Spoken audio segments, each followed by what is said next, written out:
बात करें भाई खेसारी लाल का ना, तो खेसारी लाल का न्यू गाना यानी खेसारी म्यूजिक वर्ल्ड पे गाना रिलीज होगा। यानी कि कल ये गाना रिलीज होगा, यानी कि 3 तारीख को गाना रिलीज होगा। परी खातिर पियरी पिया, यानी बेटी का नाम परी है, परी खातिर पियरी पिया। ये गाना बहुत ही लाजवाब, इसमें नीलम गिरी फीट के है इस गाना में। वही बात करें भाई म्यूजिक का ना, तो म्यूजिक भाई परफेक्ट, लिरिक्स भी परफेक्ट, यानी विशाल भारती का गीत है इसमें।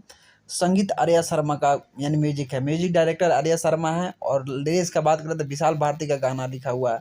फिट का बात करें तो इसमें नीलम गिरी फिट किया है भाई। अब गाना ये खेसारी म्यूजिक वर्ल्ड प्रेजेंट पर कल यानी 3 तारीख को 6:30 बजे गाना रिलीज होगा। छठ गीत है, यानी खेसारी लाल का दूसरा गाना रिलीज होगा, परी खातिर पियरी पिया। तो जितने भी खेसारी लाल के फैन है, कट्टर फैन है, तो आप लोग से रिक्वेस्ट है कि ये गाना जब भी रिलीज हो, यानी कि आज टीजर रिलीज होगा शाम तक, तो ये गाना रिलीज जो होते ही भाई 10 मिलियन व्यू बुलाना है। अभी तक पावर स्टार पवन सिंह का गाना का पोस्टर रिलीज कोई नहीं है कि आएगा या आएगा कि नहीं, कोई कंफर्मेशन नहीं है। तो जितने भी खेसारी लाल यानी ट्रेंडिंग स्टार खेसारी लाल के फैन हैं, इस गाना रिलीजते ही भाई 10 मिलियन व्यू पार कराना है, ट्रेंडिंग सेक्शन में ट्रेंड कराना है। क्योंकि इनका personal channel Khesari music world पे गाना रिलीज होगा कल 6:30 बजे। तो टांडो मजा देना है, यानी कि व्यू का मामले में साफ दबदबा बना देना है। परी खातिर पियरी पिया गाना का टाइटल है।